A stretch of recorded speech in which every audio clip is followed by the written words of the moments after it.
এই bridge room থেকেই ফুল জাহাজটা কন্ট্রোল করা হয়। ওভারঅল জাহাজের হেড অফিস বলা চলে আর কি।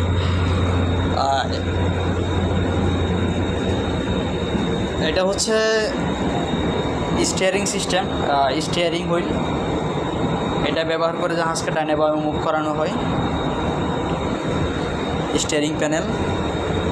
এরপরে এটা হচ্ছে জাহাজের রাডার।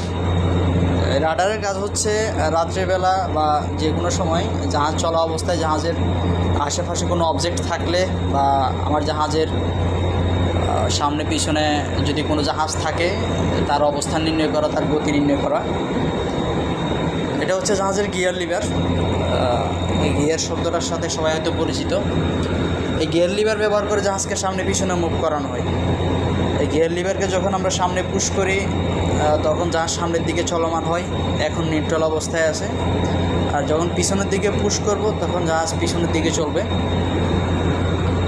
এটা হচ্ছে কন্ট্রোল প্যানেল। তার পাশে আছে আরও একটা রাডার, এটা হচ্ছে হাই রেঞ্জের রাডার। এই রাডারেরও সেম কাজ। এটা দিয়ে জাহাজের সামনে পিছনে কোনো অবজেক্ট থাকলে বা আশেপাশে কোনো অবজেক্ট থাকলে এগুলা দেখা হয়। আর এটা হচ্ছে আমার জাহাজের রাডার ইন্ডিকেটর।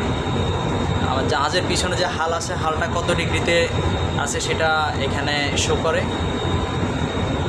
এটা হচ্ছে জিপিএস সিস্টেম, এটাও জিপিএস সিস্টেম, এটাও জিপিএস সিস্টেম। জাহাজের রুট মেনটেন করা, জাহাজের স্পিড, জাহাজের হেডিং এগুলো কোন দিকে আছে এটা দেখা। এরপরে এটা হচ্ছে কম্পাস। কম্পাসের নাম অনেকে শুনেছেন, হয়তো অনেকে কম্পাস কেমন সেটা দেখেননি। দিক নির্ণয়ের জন্য, দিক নির্ণয়ের জন্য কম্পাসটা ব্যবহার করা হয়। যদি এটা প্রাচীন যুগে এটার ব্যবহার একমাত্র জাহাজের দিক নির্ণয়ের জন্য এই যন্ত্রটা ব্যবহার করা হতো, কিন্তু বর্তমানে আধুনিক যুগ, এখন জিপিএস সিস্টেম ব্যবহার করে জাহাজের কোর্স দেখা হয়। আগের মতো ম্যাগনেটিক কম্পাস ব্যবহার করা হয় না। এটাই আমার জাহাজ, এবং এখান থেকে আমরা জাহাজটাকে কন্ট্রোল করি, জাহাজের হেড অফিস। আজকে এ পর্যন্তই, ভালো থাকবেন। আসসালামু আলাইকুম।